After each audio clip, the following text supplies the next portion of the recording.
Assalamualaikum warahmatullahi wabarakatuh. Waalaikumsalam warahmatullahi wabarakatuh. Bismillahirrahmanirrahim. Alhamdulillahi rabbil alamin.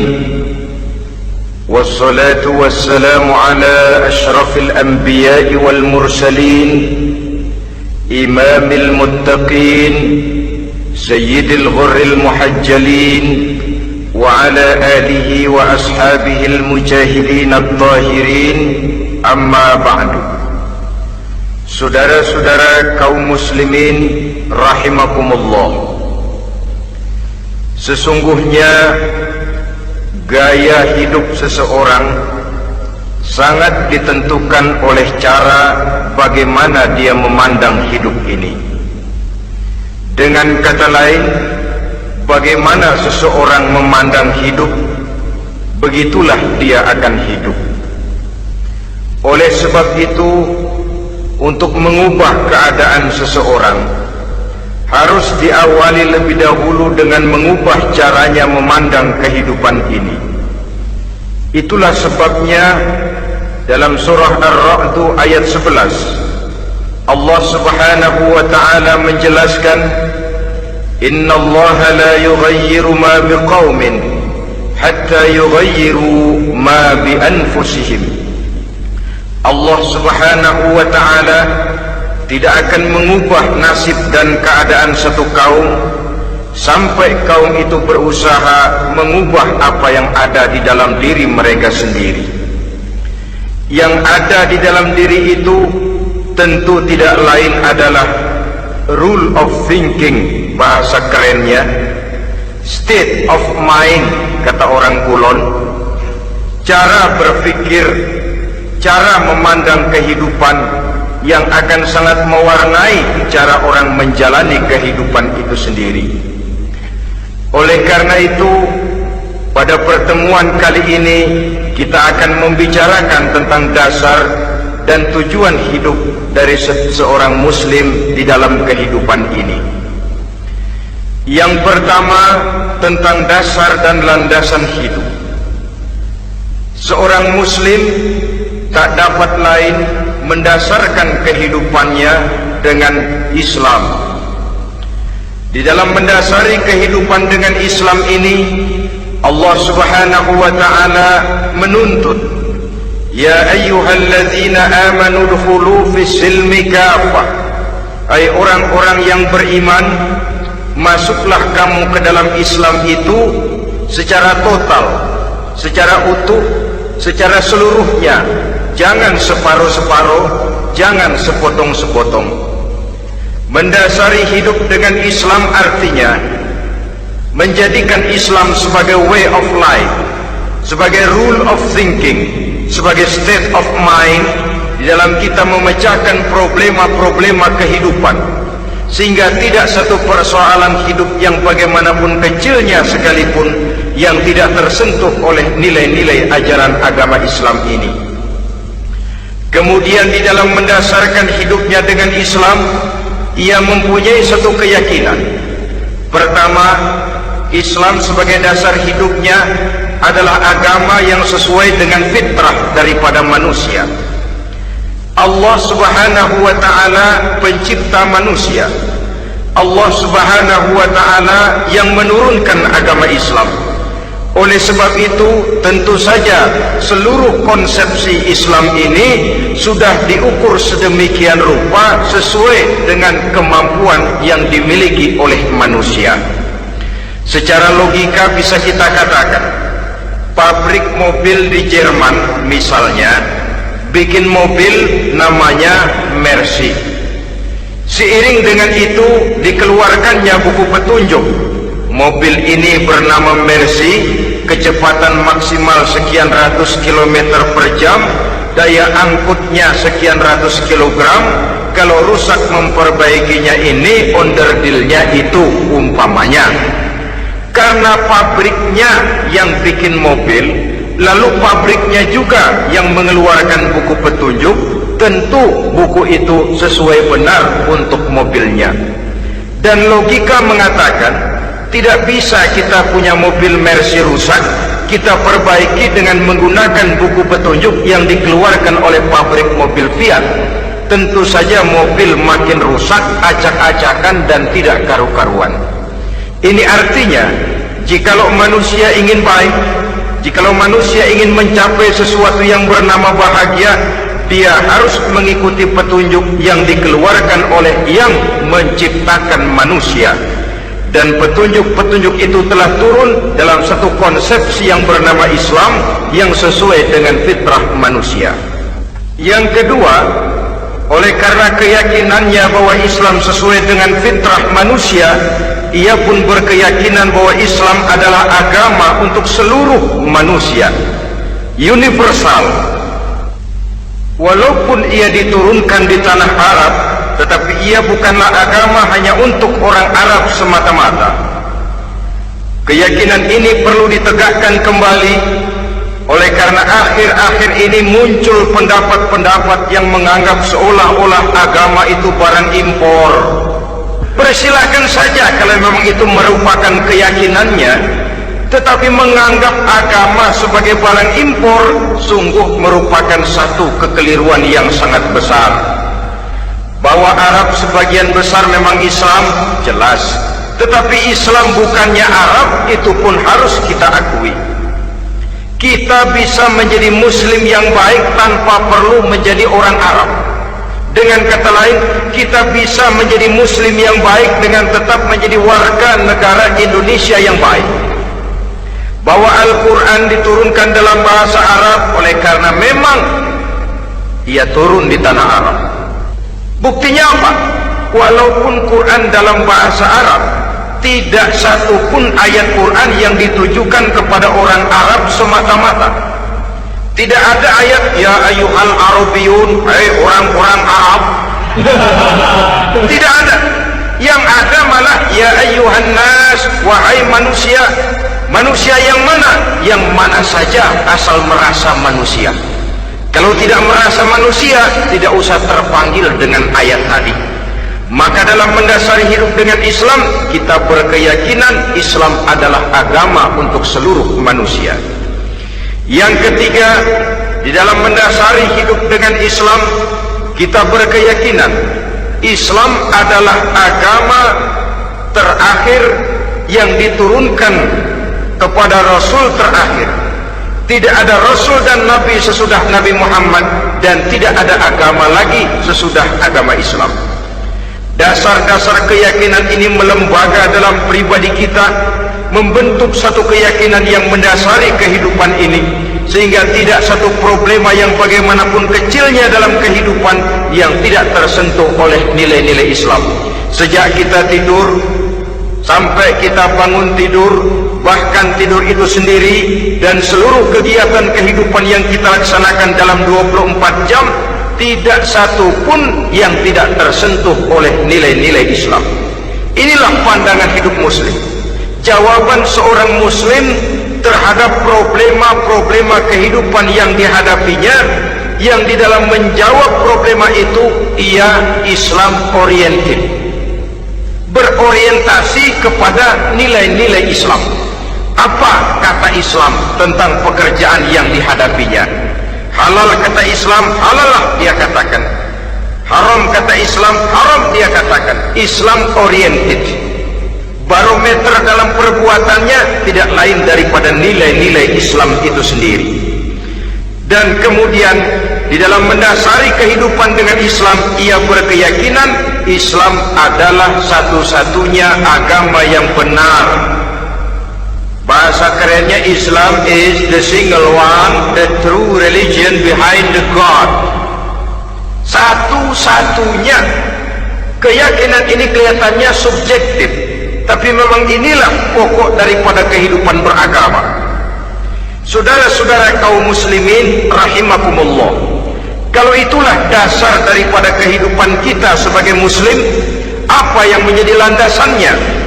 Kalau dasar hidup kita Islam, maka landasan hidup kita tidak lain adalah Al-Quran dan Sunnah Rasulullah Sallallahu Alaihi Wasallam. Dunia penuh dengan orang-orang besar. Dan setiap orang-orang besar itu mempunyai ajaran-ajaran yang pernah jaya, pernah dikumandangkan, didengung-dengungkan, naik ke panggung sejarah untuk kemudian tenggelam. Satu ajaran hanya akan langgeng, satu ajaran hanya akan tahan lama apabila dia turun dari sumber yang serba maha. Kalau dia turun dari manusia, maka sifatnya hanya musim. Yang namanya musim, saudara-saudara, namanya musim tidak bisa dilarang. Tapi kalau sudah selesai, habis sendirian. Itu musim namanya. Musim rambutan. Kalau datang musim rambutan, apa bisa dilarang? Gak boleh musim rambutan. Ya tidak bisa, dia akan tumbuh terus. Tapi manakala musimnya habis.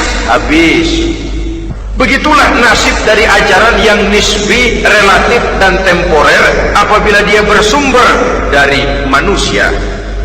Maka satu ajaran hanya akan langgeng, tahan lama apabila dia turun dari sumber yang serba maha. Dan itu sudah turun bernama Al-Quranul Karim. Sedangkan sunnah, saudara-saudara, merupakan penjelasan dari apa yang oleh Quran tidak dijelaskan dalam bentuk yang detail, melengkapi apa yang oleh Al-Quran hanya disebutkan dalam bentuk garis besarnya saja. Baik Quran maupun sunnah kita sebut merupakan dasar, landasan yang primer. Sedangkan untuk memahami Quran dan sunnah, kita memerlukan pendapat-pendapat orang yang ahli di bidang itu. Dalam hal ini kita sebut saja dengan ulama. Dan ini merupakan sumber yang sekunder dari landasan hidup kita sebagai seorang muslim.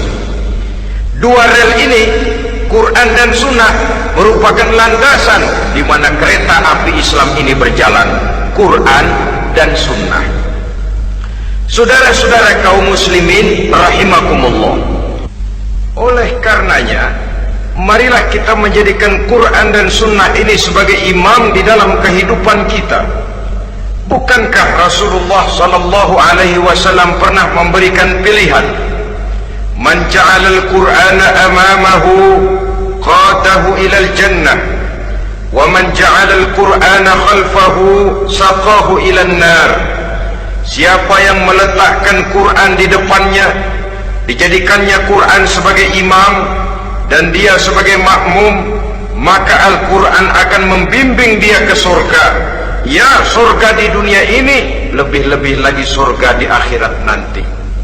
Sebaliknya, wa man ja'alal Qur'ana khalfahu, siapa yang meletakkan Quran di belakangnya, dia belakangi ajaran dan konsepsi Al-Quran, dia tinggalkan perintah-perintah Al-Quran, maka Al-Quran yang di belakanginya itu akan mendorong dia ke neraka. Neraka dunia, lebih-lebih neraka di akhirat nanti. Pilihan terserah kita. Jikalau kita mau menjadikan Quran sebagai imam, artinya kita menjadi makmum. Resikonya dimanapun, makmum wajib ikut imam. Imam takbir, makmum takbir, imam ruku, makmum ruku, imam i'tidal, makmum i'tidal. Jikalau Quran imam kita dan kita adalah makmum, maka itu berarti jikalau ke barat komando Quran, ke barat kita pergi. Jikalau ke timur kata Quran, ke timur kita menuju. Jikalau halal kata Quran, halal kita katakan. Jikalau haram kata Quran, haram kita ucapkan. Itu resikonya kita menjadi makmum, menyusun pola hidup yang lebih Qurani. Tapi sebaliknya, ke barat komando Quran, ke timur kita pergi, ke utara kata Quran, ke selatan kita menuju. Halal kata Quran malah kita tidak mau melaksanakannya. Haram kata Quran kita senang bukan main. Artinya kita mau menjadi makmum dan Quran kita jadikan sebagai makmum, kita sendiri malah mau menjadi imam. Kita paksa konsepsi Al-Quran itu supaya sesuai dengan naluri kemanusiaan kita, mengotak-atik hukum, menghalalkan yang haram, mengharamkan yang halal.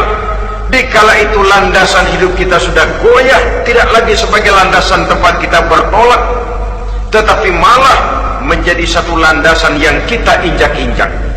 Sesungguhnya saudara-saudara, Quran tidak akan membawa berkah, tidak akan menjadi rahmatun wa syifaun lil mu'minin, menjadi penyembuh, menjadi rahmah bagi orang-orang beriman apabila yang kita baca itu kita injak-injak di dalam kehidupan. Upaya menyusun hidup yang lebih Qurani ini seiring dengan usaha kita menjadi warga negara yang baik, yang saya katakan di awal tadi, tidak saling dan tidak harus saling bertentangan. Jadi dengan demikian, dasar hidup kita sebagai muslim adalah Islam, dan landasan hidup kita tidak lain adalah Al-Quran dan sunnah Rasulullah sallallahu alaihi wasallam. Ini landasan tempat kita bertolak. Ini yang mewarnai gaya kehidupan kita. Apapun yang mau kita lakukan, tempat kita bertanya lebih dahulu Quran dan sunnah. Saya mau melakukan pekerjaan ini, apa kata Quran? Saya mau pergi ke tempat ini, apa kata Quran? Saya mau berusaha dengan mengerjakan perusahaan ini, apa kata Quran? Merupakan landasan daripada kehidupan kita. Ini yang saya katakan tadi, membentuk rule of thinking, state of mind, bahwa gaya kehidupan kita diwarnai oleh landasan hidup yang bertumpu pada ajaran Al-Quranul Karim dan sunnah Rasulullah sallallahu alaihi wasallam. Baiklah ya, ini yang pertama tentang dasar dan landasan hidup. Yang kedua tentang tujuan hidup. Kalau sudah ada landasan tempat kita bertolak, lalu kemana pantai yang akan kita tuju? Mau apa sih kita hidup ini? Berleha-leha, menjalani acara rutin, bangun tidur sampai tidur lagi, kemudian besok begitu lagi, sampai menunggu datangnya sang ajal? Atau ada satu tujuan yang akan kita capai di dalam kehidupan ini? Apabila kita teliti, maka Al-Quran mengajarkan tujuan hidup setiap muslim pada dasarnya ada dua. Pertama, kita sebut saja tujuan jangka pendek. Tujuan jangka pendek itu sasarannya dunia sekarang ini. Bentuknya horizontal, targetnya agar setiap pribadi muslim menjadi rahmatan lil alamin, rahmah bagi lingkungannya. Inilah yang oleh agama dinamakan hablum minan nas, yang isinya adalah ilmu dan peradaban. Jadi dunia dan seluruh isinya merupakan tujuan jangka pendek saja. Untuk mencapai tujuan jangka pendek, dunia dan seluruh isinya, unsur penunjangnya adalah pendidikan, pengalaman, atau nasib. Makin tinggi pendidikan, makin mudah menjangkau hidup. Makin banyak pengalaman, makin mudah menguasai dunia. Atau karena faktor nasib, pendidikannya tidak seberapa, pengalaman pun kadang-kadang dangkal, tapi karena nasibnya lagi hoki, kata orang sekarang, nasibnya lagi bagus, dia naik ke panggung memegang peranan. Faktor yang namanya nasib ini ada, tapi tidak bisa dijadikan sandaran. Untuk menjangkau dunia dan seluruh isinya, unsur penunjangnya pertama pendidikan, yang kedua pengalaman, yang ketiga faktor nasib. Oleh karena itu, apabila kita ingin mudah mencapai dunia, yang pertama harus kita laksanakan bagaimana menempuh satu pendidikan. Di zaman sekarang orang terangsang untuk hidup dalam pola yang oleh orang-orang priangan disebut hardolin. Saudara tahu hardolin? Itu potongan dari dahar modal ulin. Filsafat hidup yang pakaian mau bagus, makan mau enak, kerja nggak mau. Akhirnya jadilah dia penghayal kelas berat, tukang-tukang lamun kelas tinggi.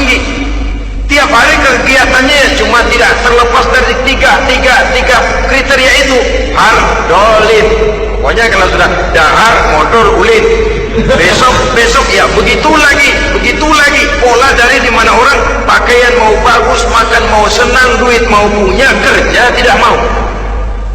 Kadang-kadang mau kerja tapi tidak tahu apa yang harus dikerjakan, ditambah oleh sempitnya lapangan pekerjaan, tidak tahu apa yang harus dikerjakan, dilatar belakangi oleh tidak adanya pendidikan yang dia terima, sehingga mau kerja apa lalu bingung.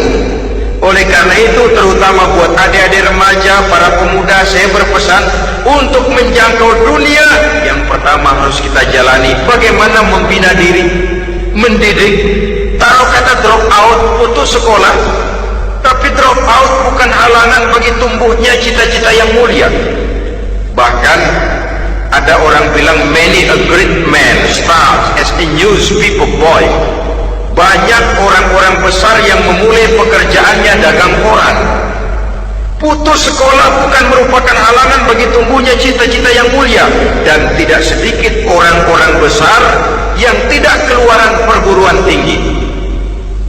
Tidak sedikit orang-orang besar yang tidak merupakan produk dari perguruan tinggi tertentu, tapi kerajinannya belajar, banyak membaca, banyak bergaul, autodidak. Syukur kalau masih bisa menempuh pendidikan yang formal. Kekurangan ekonomi, kemiskinan keluarga jangan menjadi penghalang bagi tumbuhnya cita-cita yang tinggi untuk menempuh karier pendidikan yang baik. Ini memang baik, tapi bagaimanapun kata orang, lebih baik makan singkong beneran daripada makan roti ngimpi. Artinya jikalau memang perlu, lebih baik sekolah sambil dagang koran, nyemir sepatu, parkir mobil, daripada hardolin itu tadi. Tanpa prospek hari depan yang ada artinya. Dan pendidikan memang merupakan sesuatu yang baik, tapi tanpa ini rasanya kita akan sulit untuk menjangkau dunia, tersisih di pojok-pojok kehidupan. Jangan lalu bilang, manusia kan rezekinya sudah dijamin oleh Allah, ayam saja ada rezekinya. Of course, tapi jangan lupa, cara ayam cari rezeki dengan cara manusia cari rezeki lain. Kalau ayam cari rezeki dari tahun atu, modalnya cuma ceker sama patok. Kalau ayam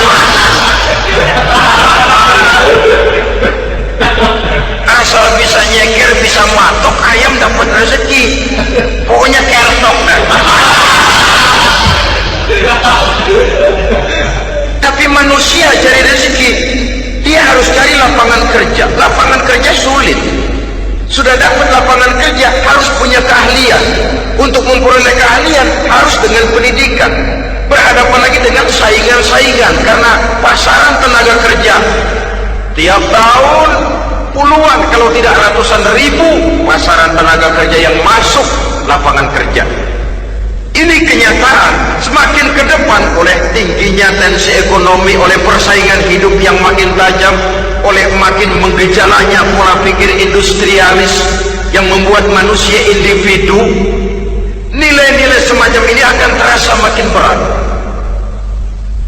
Oleh karenanya, tanpa pendidikan sulit untuk menjangkau dunia. Yang kedua, pengalaman, tenaga expert. Sehingga orang mengatakan experience is the best teacher. Pengalaman adalah guru yang paling bijaksana. Dengan pengalaman kita makin dewasa. Dan orang sering mengatakan kegagalan hakikatnya adalah keberhasilan yang tertunda. Jangan takut gagal, kalau itu akan mengantarkan kita kepada pola hidup yang lebih dewasa, lebih tegar, lebih sanggup menghadapi kesulitan-kesulitan. Dan faktor yang ketiga, nasib. Kadang-kadang orang pendidikannya tidak ada, kadang-kadang pengalamannya tidak seberapa, tapi karena nasib, engkongnya misalnya jadi komandan Hansip, dia naik jadi anggota Hansip. Itu karena faktor nasib saja. Yang ketiga ini ada, tapi tidak bisa dijadikan sandaran dalam arti bahwa kita lalu mengandalkan nasib. Loh, nanti udah gede mau jadi apa? Gua sih gimana nasib aja dah. Jadi orang syukur, jadi gembel nasib. Tidak bisa kita menghadapi hidup dalam satu alur spekulasi. Tidak bisa kita menjalani skenario kehidupan ini dengan bersikap untung-untungan. Karena kehidupan walaupun tidak bisa dipastikan, paling kurang bisa dirancang, bisa direncanakan, bisa ditargetkan, bisa dianalisa kemungkinan-kemungkinannya. Walaupun tidak bisa dipastikan, tapi bisa diperhitungkan. Sebagai manusia yang terikat oleh causality, oleh hukum sebab akibat, sewajarnya kita memperhitungkan kemungkinan-kemungkinan itu. Kira-kira 5, 10, 15 tahun yang akan datang, sejauh mana kesulitan-kesulitan dalam kehidupan ini, sejauh mana persaingan dalam hidup, sejauh mana tenaga kerja dibutuhkan, sejauh mana keahlian dan skill menunjang ke arah itu. Kalau tidak, kita akan tersisih di sudut-sudut kehidupan untuk lebih banyak jadi penonton daripada menjadi pemain. Padahal kita ingin jadi pemain, kita ingin aktif, kita ingin punya peranan, karena kita oleh agama dituntut menjadi rahmatan lil alamin, menjadi rahmah bagi lingkungan di mana kita tinggal, mewarnai lingkungan, bukan cuma diwarnai oleh lingkungan itu sendiri. Itu tadi tujuan jangka pendek sebagai tujuan yang pertama. Yang kedua, tujuan jangka panjang. Tujuan jangka panjang ini sasarannya adalah akhirat. Bentuknya vertikal, targetnya adalah mardotillah atau ridho daripada Allah. Dan ini yang oleh agama dinamakan dengan hablum minallah, tali vertikal yang menghubungkan manusia langsung dengan Tuhannya. Untuk mencapai tujuan jangka panjang akhirat ini, unsur penunjangnya adalah prestasi ibadah. Kalau untuk tujuan jangka pendek, dunia dan seluruh isinya, pendidikan, pengalaman, dan nasib memegang peranan yang sangat penting, maka untuk akhirat, pendidikan, pengalaman, nasib tidak punya pengaruh banyak. Unsur penunjangnya adalah prestasi ibadah.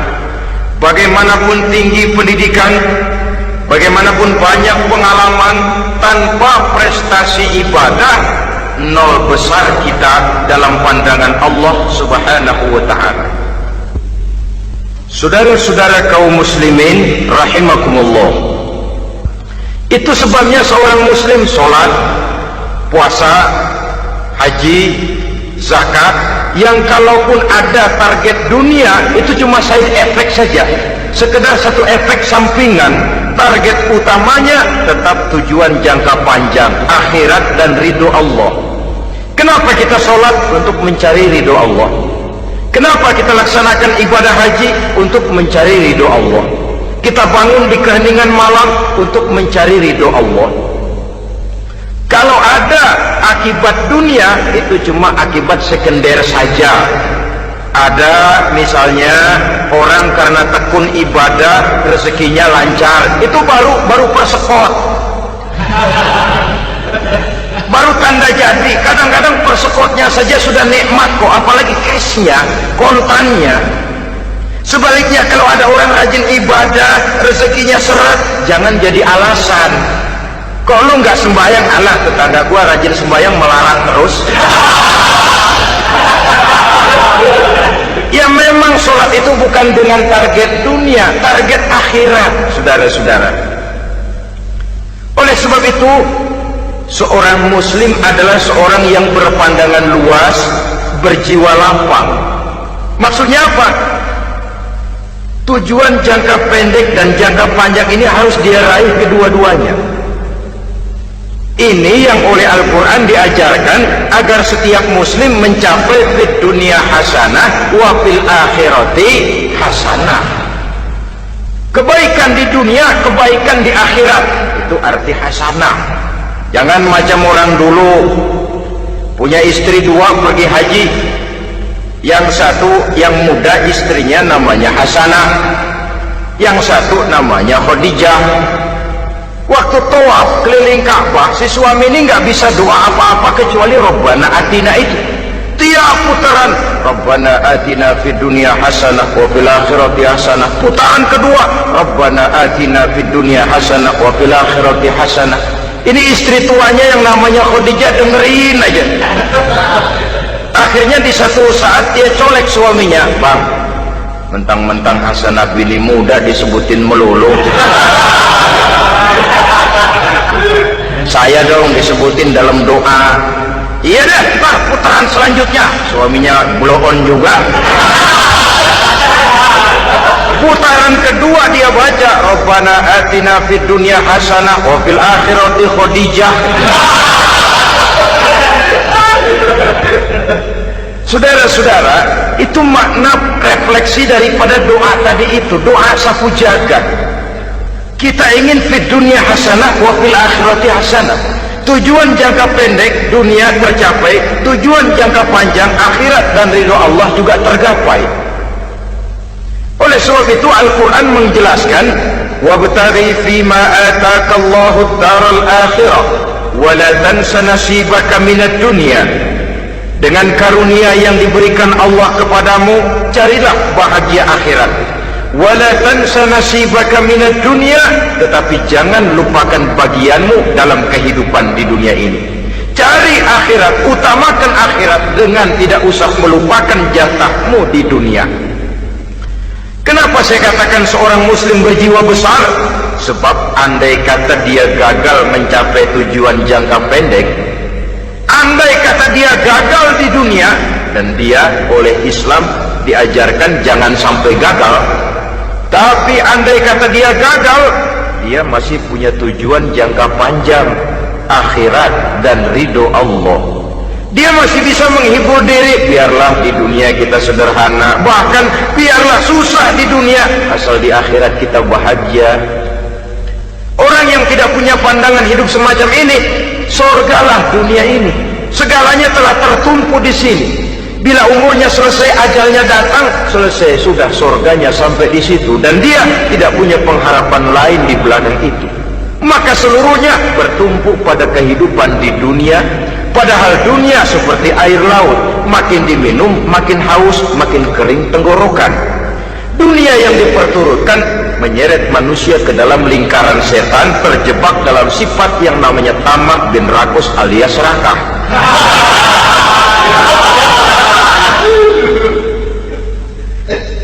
Andai kata dia gagal untuk tujuan jangka pendek, dia masih punya tujuan jangka panjang, akhirat. Dia masih sanggup berkata, biar di dunia kita sederhana, bahkan biar kebelangsak sengsara susah di dunia, asal di akhirat kita bisa bahagia. Kan masih ada harapan. Yang paling bangpak, paling rusak betul, sudah di dunia sengsara, di akhirat celaka.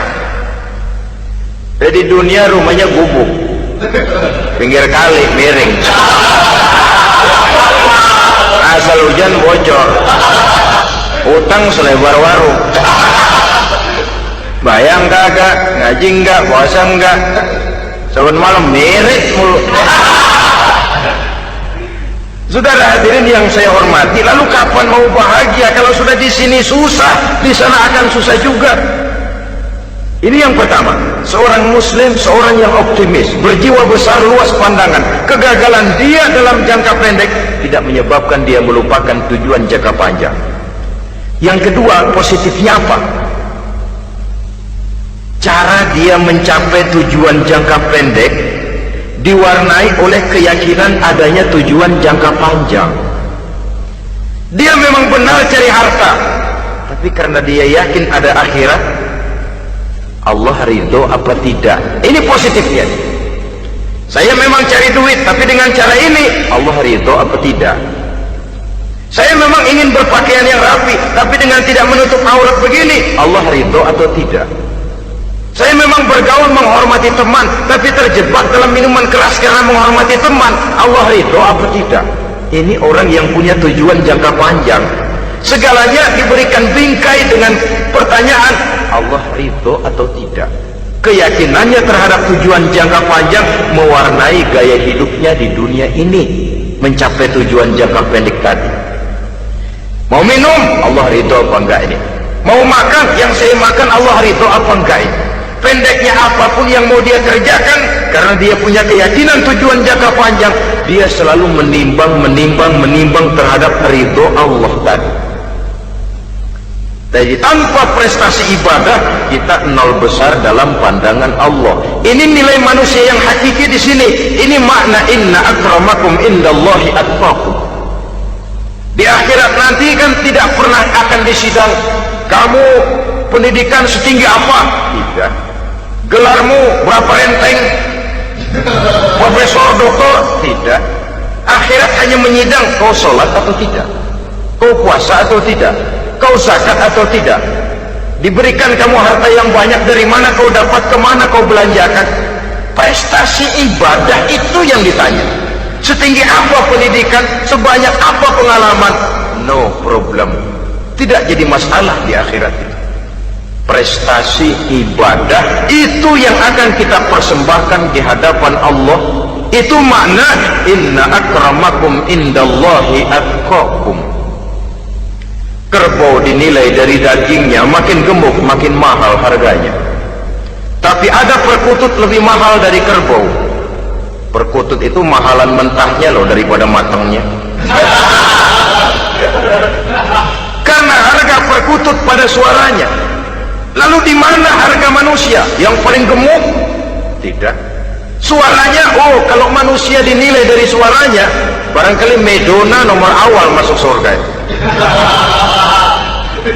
Hanyalah dengan prestasi ibadah kita bisa mencapai tujuan jangka panjang akhirat dan ridho Allah. Nah baiklah ya, kalau sudah jelas bahwa kita punya dua tujuan jangka hidup, jangka pendek dan jangka panjang, bagaimana Islam mengajarkan kita meraih dua ini? Pada prinsipnya Islam mengajarkan sistem keseimbangan dalam berbagai aspek kehidupan. Keseimbangan ini nampak dengan nyata diajarkan oleh agama kita, seperti ayat yang saya bacakan tadi. Dengan karunia yang diberikan Allah kepadamu, cari negeri akhirat, tapi jangan lupakan bagianmu di dunia ini. Dalam bentuk yang lebih nyata, bekerjalah untuk duniamu seolah kau akan hidup buat selamanya, tapi bekerjalah buat akhiratmu seolah kau akan mati besok. Manifestasinya dalam kehidupan, misalnya orang kaya diperintah membantu yang miskin, tapi orang miskin dianjurkan berusaha. Jangan mengandalkan hidup kepada yang kaya, seimbang. Kamu kaya, betul Pak, bantu yang miskin. Kamu miskin, iya Pak, berusaha, seimbang. Tuan rumah diwajibkan menghormati tamu, tamu diwajibkan tahu diri, seimbang. Jadi bagaimana kalau sudah kita bekerja di sawah, di ladang, di pasar, di kantor, anggap kita akan hidup selamanya agar timbul gairah kerja. Tapi kalau sudah sholat, anggap kita akan mati besok supaya timbul khusyuknya. Nah, titik tekannya di mana? Stresnya itu. Walaupun Islam mengajarkan sistem keseimbangan, tapi Al-Quran tetap menggarisbawahi walal akhiratu khairul laka minal, bahwa bagaimanapun seimbangnya, akhirat itu lebih utama daripada dunia. Bagaimana implementasinya? Kata orang-orang tua, kalau kita menanam padi, rumput pasti tumbuh, tapi nanam rumput jangan mimpi tumbuh padi. Maksudnya apa? Kalau satu perbuatan kita niatkan karena Allah, dunianya pasti ikut. Tapi kalau satu perbuatan diniatkan karena dunia semata-mata, akhirat akan hilang. Sebab itu, biasakanlah berbuat sesuatu, baik untuk tujuan jangka pendek, lebih-lebih untuk tujuan jangka panjang, dengan motif lillahi ta'ala. Jadi saya ulangi, satu perbuatan kalau sudah diniatkan karena Allah, dunia biasanya ikut. Tapi kalau diniatkan karena dunia semata-mata, akhirat akan luput. Padahal itu titik tekannya, walal akhiratu khairul laka minal ula. Saudara-saudara kaum muslimin rahimakumullah, ini tujuan hidup. Jadi landasan tempat kita bertolak sudah jelas, pantai yang akan kita tuju dalam kehidupan ini juga sudah nyata. Kita ingin mencapai apa yang dinamakan fid dunya hasanah wa fil akhirati hasanah. Untuk itu perlu ada keseimbangan, tetapi titik tekannya tetap akhirat lebih utama daripada kehidupan dunia ini. Sekarang kalau sudah ada dasar hidup, sudah ada tujuan yang akan kita capai, tentu harus ada alat untuk mencapainya. Semuanya perlu sarana. Bahkan pada hakikatnya dalam kaidah usul fikih para ulama mengajarkan lil wasail hukmul maqasid. Sarana dan tujuan hukumnya sama. Ini mestinya mendidik umat Islam jadi pinter. Jangan cuma berpikir melaksanakan satu pekerjaan, tapi juga berpikir menciptakan sarana untuk terwujudnya pekerjaan itu. Misalnya umat Islam wajib pergi haji kalau mampu, kan begitu toh? Kalau dia umat Islam Indonesia, tentu pergi hajinya ke Mekah. Mekah, Jeddah, Mekah, Indonesia perlu sarana angkutan untuk sampai ke sana. Kapal laut, kapal udara. Artinya umat Islam harus maju di bidang teknologi, bisa menciptakan pesawat, bisa menciptakan kapal laut, sarana yang akan menyampaikan dia untuk bisa melaksanakan ibadah haji. Selama ini kita bertumpu kepada pemikiran, pokoknya kan yang penting gue pergi haji pakai apa, kayak gue punya duit. Dari segi pribadi memang barangkali begitu, tapi sebagai umat yang harus mencapai kemajuan, apabila diperintahkan melaksanakan sesuatu, kita pun hakikatnya dituntut menciptakan sarana untuk menunjang pelaksanaan sesuatu itu sendiri. Agama mengajarkan an-nazafatu minal iman, kebersihan sebagian daripada iman.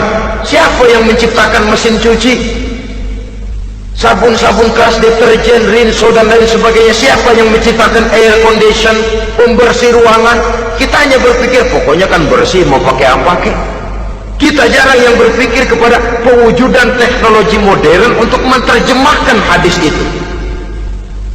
Syukurlah belakangan ini sudah muncul teknokrat-teknokrat muslim yang dijiwai oleh semangat Al-Quran membuka tabir rahasia konsepsi Islam di lapangan teknologi modern, yang makin lama makin menunjukkan tuntutan kebutuhan daripada umat itu sendiri.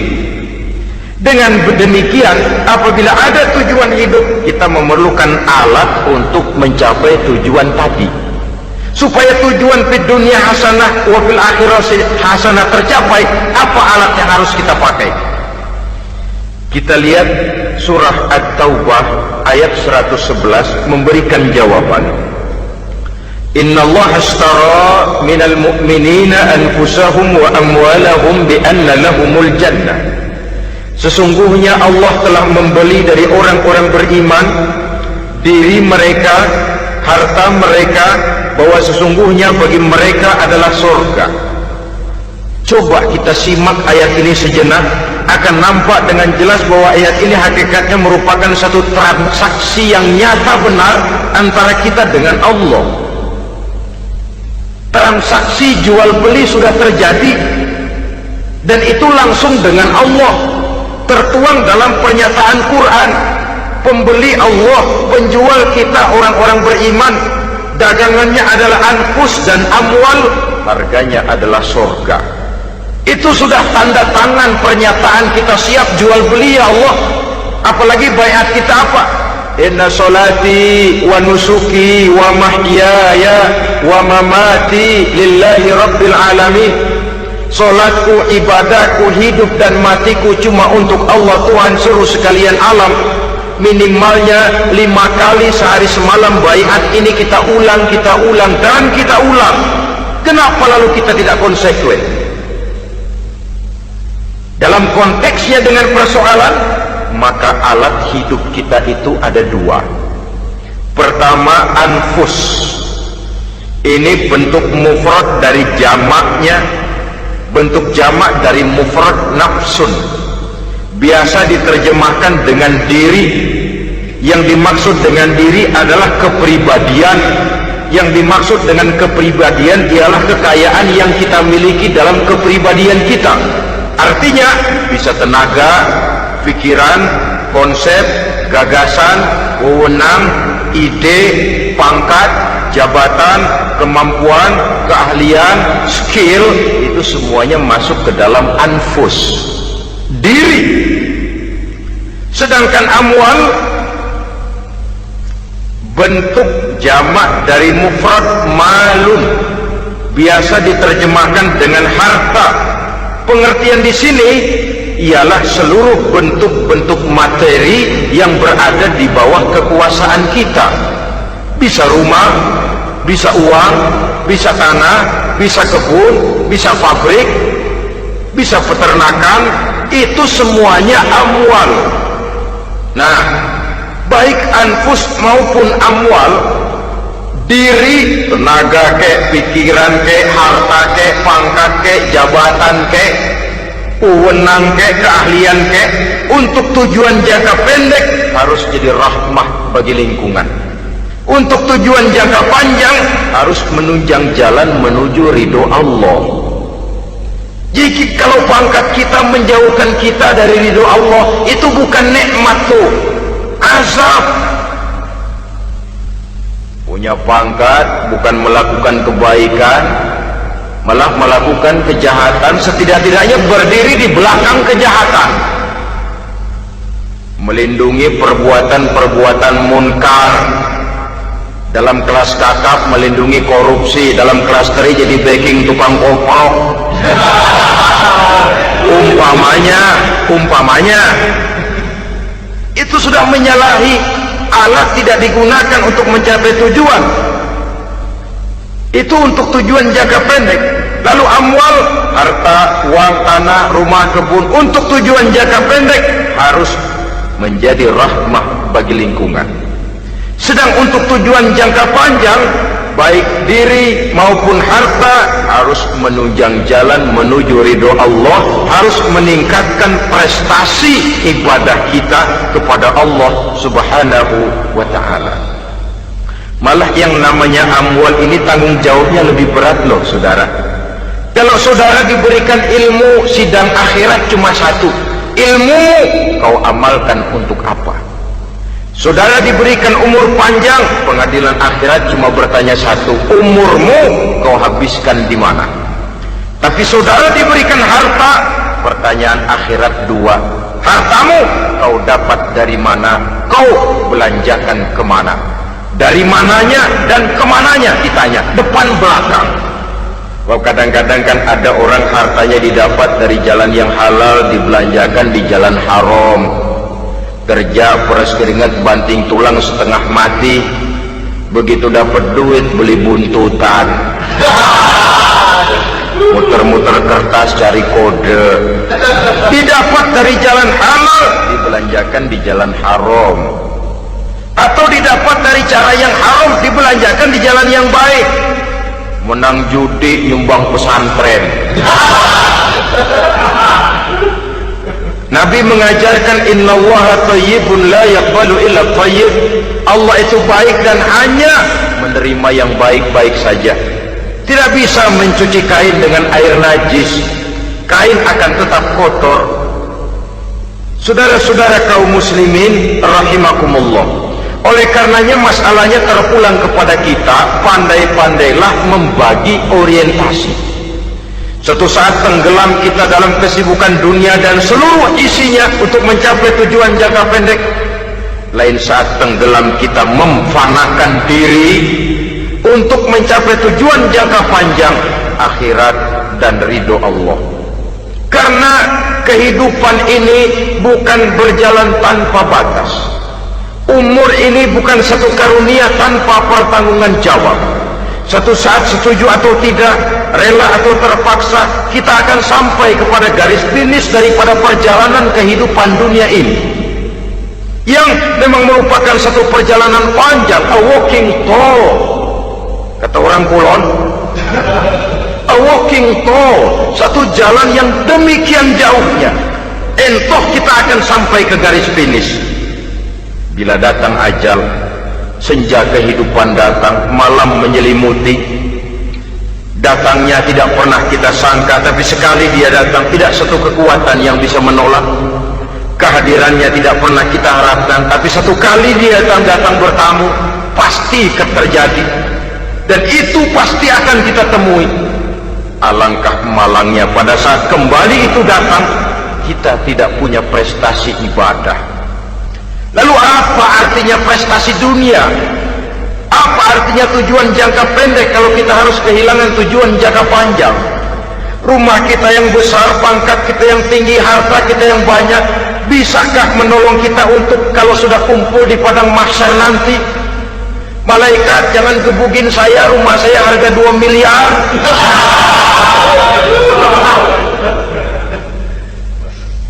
Sudahlah malaikat, damai saja, itu Rolls Royce saya. Pakai saja malaikat, pakai. Kata malaikat, gue budak, gue nggak butuh gituan.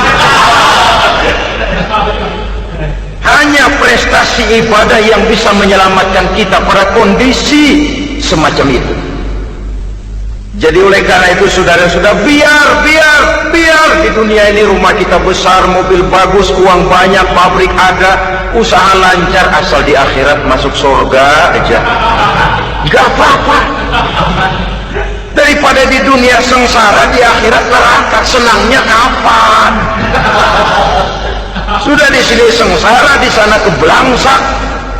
Itu yang orang-orang tua bilang lacur kuda namanya.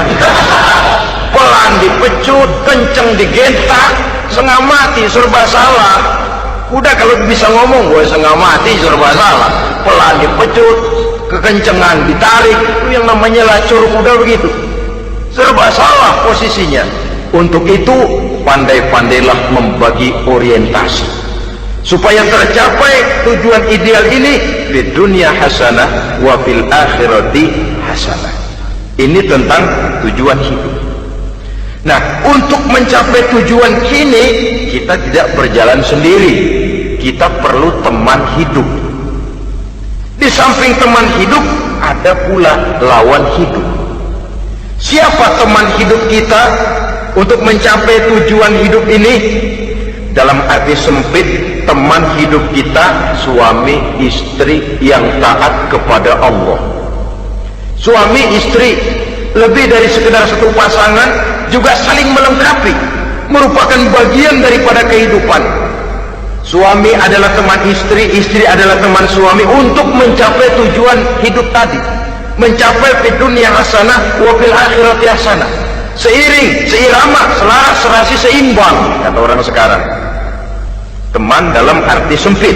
Adapun teman dalam arti luas, setiap orang yang pandangan hidupnya sama dengan kita, setiap orang yang akidahnya sama dengan kita, terlepas dari suku bangsa apapun, warna kulit apapun, bahasa apapun, jikalau keyakinannya sama, pandangan hidupnya sama, dia adalah saudara kita dalam artian yang luas.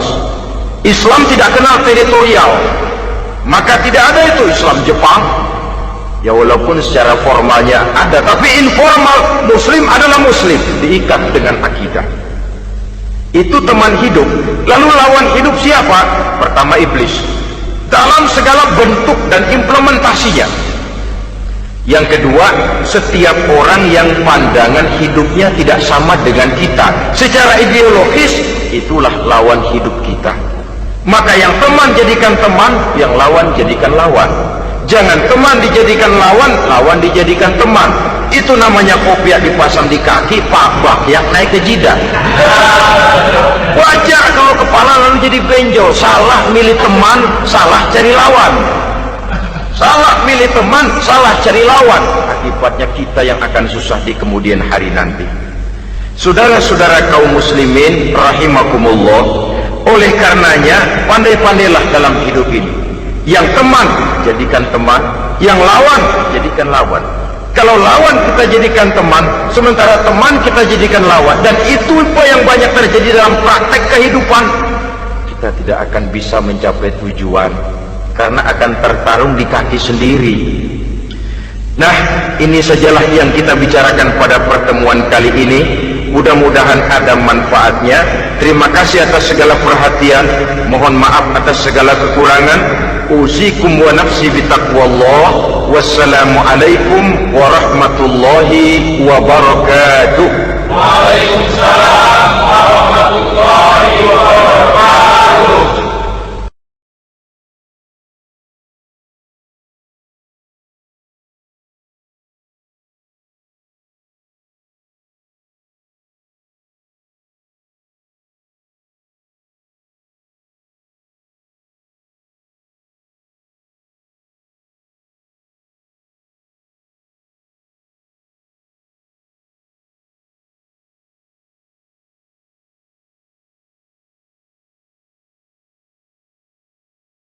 Assalamualaikum warahmatullahi wabarakatuh. Waalaikumsalam warahmatullahi wabarakatuh. Bismillahirrahmanirrahim. Alhamdulillahi rabbil alamin. Wassalatu wassalamu ala ashrafil anbiya'i wal mursalin, imamil muttaqin, sayyidil ghurril muhajjalin, wa ala alihi wa ashabihil mujahidin at-tahirin, amma ba'du. Saudara-saudara kaum muslimin rahimakumullah, sesungguhnya gaya hidup seseorang sangat ditentukan oleh cara